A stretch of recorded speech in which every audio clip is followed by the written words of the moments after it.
It starts with the marble floors. It starts with the high ceilings, the polished mahogany desks, and the reassuring smiles of the tellers in their crisp uniforms. When you walk into a major Canadian bank, whether it's the Royal Bank, TD, Scotiabank, BMO, or CIBC, you are walking into a theater. The architecture is designed to project one thing: solidity, permanence, invincibility. You are meant to feel that this institution has stood for 100 years and will stand for 100 more. You are meant to feel that your money is safe, locked away in a fortress that is immune to the chaos of the outside world. But what if I told you that the fortress is built on a sinkhole? What if I told you that if these banks were forced to tell the truth about the value of their assets today, right now, at 10 a.m. on a Friday morning, they would not be profitable giants, they would be technically insolvent. Welcome back to Canada Property Watch. In our last investigation, we exposed the Great Deposit Freeze, the silent mechanisms banks are using to limit your withdrawals and trap your liquidity. That video went viral because millions of you are feeling the walls closing in. You are feeling the friction when you try to move your own money, but that video only answered the what. Today, we are going to answer the why. Why are the banks so terrified of you withdrawing your cash? Why are they lobbying the government for stricter digital controls? The answer is terrifyingly simple: they don't have the money. They are sitting on a black hole of bad debt, from empty office towers to underwater mortgages that is far larger than their capital reserves can cover. They are engaging in the great cover-up, a coordinated effort between the banks and the regulators to hide the true extent of the rot from the Canadian public. Today, we are going to rip the balance sheets apart. We are going to expose the mark-to-fantasy accounting that is keeping these zombie institutions alive. And we are going to explain why the 2026 real estate crash isn't just about house prices falling. It's about the lenders themselves going broke. To understand why a bank, a massive, regulated, too big to fail bank, can be technically insolvent, you have to understand the game they are playing. It is called extend and pretend. Let's start with the first pillar of this disaster: commercial real estate. Walk through downtown Toronto or Montreal or Calgary. Look up at the glass towers. What do you see? You see for lease signs, you see empty floors, you see ghost towns in the sky. The vacancy rates in our major cities are hovering near historic highs. But here's the problem. Those towers were financed years ago when interest rates were near zero and the buildings were full. A developer might have borrowed $500 million to build a tower, based on the assumption that it would generate $30 million a year in rent. Today, it is generating $15 million. The building is not worth $500 million anymore. In a free market, it might be worth $200 million. That is a $300 million loss. Now, here's the magic trick. If the bank admits that the building is worth only $200 million, they have to write down the loan. They have to take a $300 million hit to their capital. If they do that for every building in their portfolio, their capital is wiped out. They are bankrupt, so they don't do it. Instead, they extend the loan. They tell the developer, don't worry about the principal payment. Just pay us some interest. We will pretend the building is still worth $500 million. They keep the loan on their books at face value. They report it as a performing loan to the shareholders. They pay dividends based on profits that don't exist. This is mark to fantasy. We are seeing pension funds and private equity firms quietly handing the keys back to the lenders on massive properties in Vancouver and Toronto. But the banks are not liquidating these properties. Why? Because to sell them is to reveal the price, and the price is the truth, and the truth is fatal. They are hoarding these toxic assets, hoping that rates will drop and values will recover before anyone notices. But, as we discussed in our last update, rates are holding at 2.25%. The miracle recovery isn't coming. The rot is just getting deeper. But the commercial real estate disaster is just the appetizer.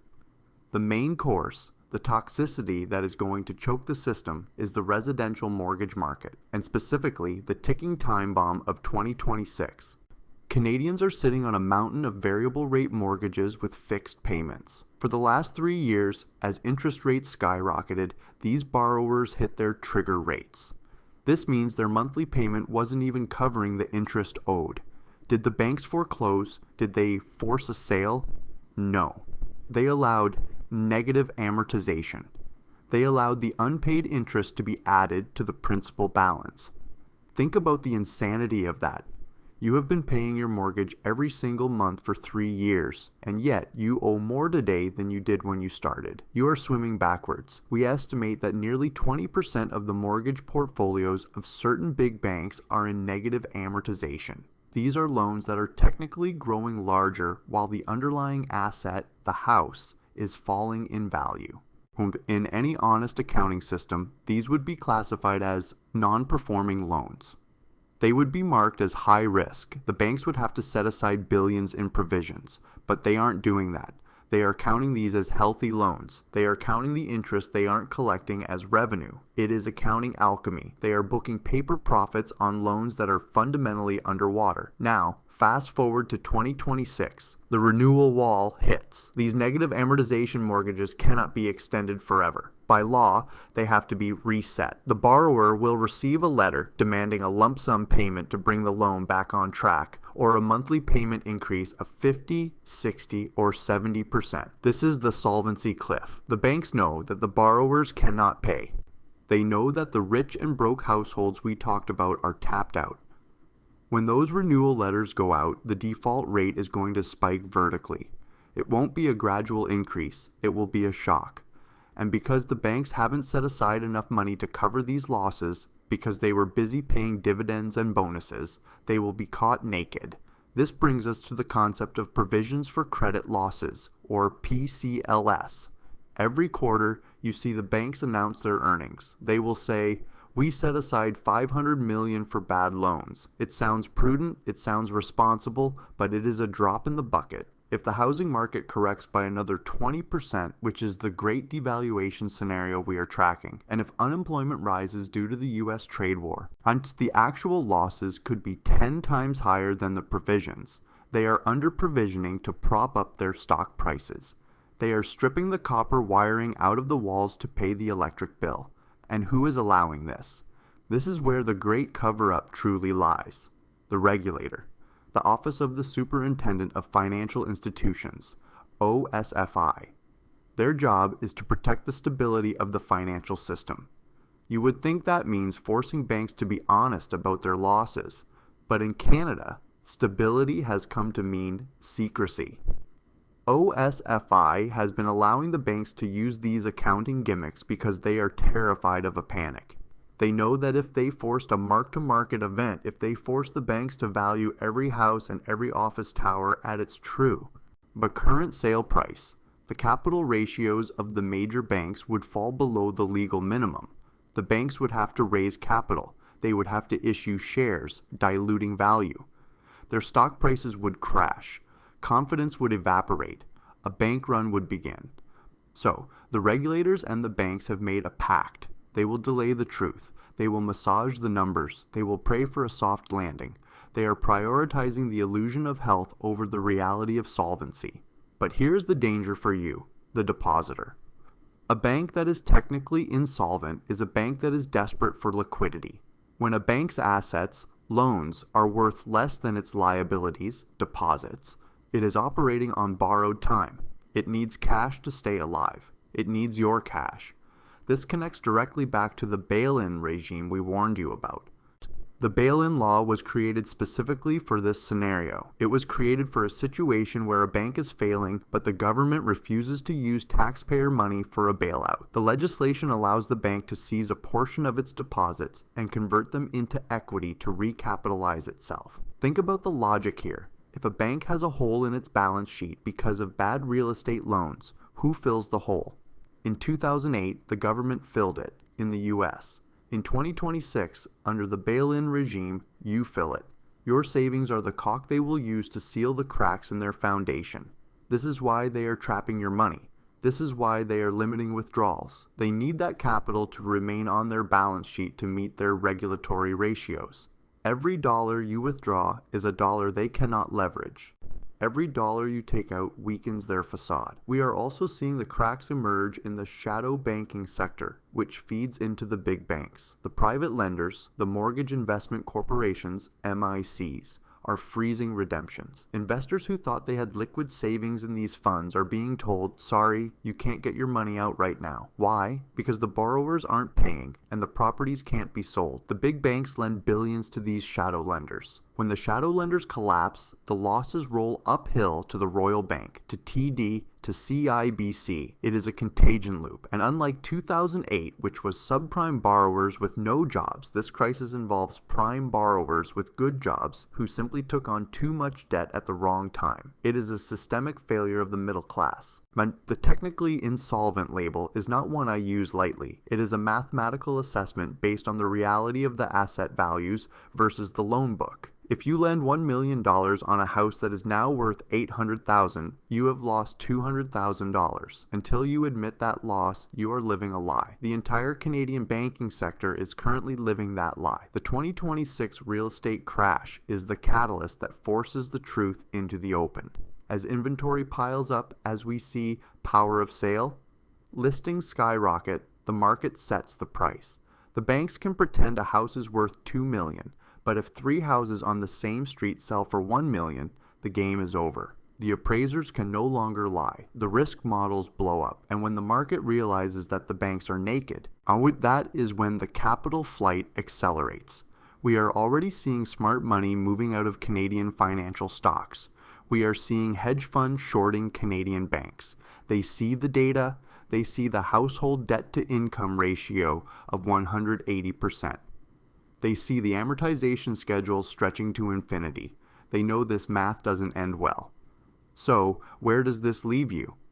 It leaves you in a position where you must stop looking at the bank as a vault and start looking at it as a distressed counterparty.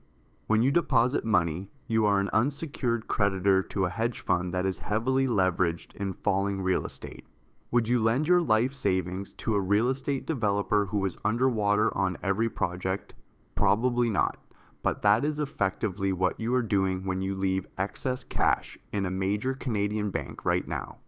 This is the great cover-up. They are covering up the losses to keep you calm. They are covering up the insolvency to keep you deposited. They are covering up the risk to keep the bonuses flowing. But the cover-up has an expiration date. That date is 2026. When the renewals hit, when the keys are handed back, the curtain falls. The wizard is exposed. You need to take action before the curtain falls. First, diversify your counterparty risk. Do not hold all your cash in one institution. Spread it out. Look at credit unions, which are provincially regulated and often have different exposure profiles than the big federal banks. Look at institutions that are not heavily exposed to the Toronto/Vancouver condo bubble. Second, get out of the system where possible. We talked about gold and silver. We talked about holding physical cash. These are assets that do not rely on the solvency of a bank. If RBC goes down, your gold coin doesn't care. If TD freezes withdrawals, your cash in the safe is still yours. This is not about paranoia. It is about insurance. Third, watch the loan loss provisions. In the next earnings season, watch specifically for the PCL numbers. If they jump significantly, it means the dam is breaking. If they stay flat while unemployment rises, it means they are still lying. Both are warning signs. Fourth, be wary of bank stocks. For decades, Canadian bank stocks were the safe haven for retirees. They paid dividends like clockwork, but dividends are paid from profits. If profits turn to losses, dividends get cut. If dividends get cut, the stock price crashes. Do not rely on past performance to predict the future of a zombie bank. The great cover-up is the final stage of the bubble. It is the stage where the elites try to exit while keeping the public in the dark. They are selling, they are hedging, they are moving capital offshore. You are the one left holding the bag. We are not here to tell you to panic. Panic is useless. We are here to tell you to prepare. The insolvency is real. The real estate crash is the trigger, and your money is the collateral. Subscribe to Canada Property Watch. We will continue to tear apart the balance sheets. We will continue to track the power of sale data that the banks try to hide. We are your eyes and ears inside the collapsing fortress. Stay vigilant. Stay skeptical. And remember, If they have to hide the truth, it's because the truth will bankrupt them.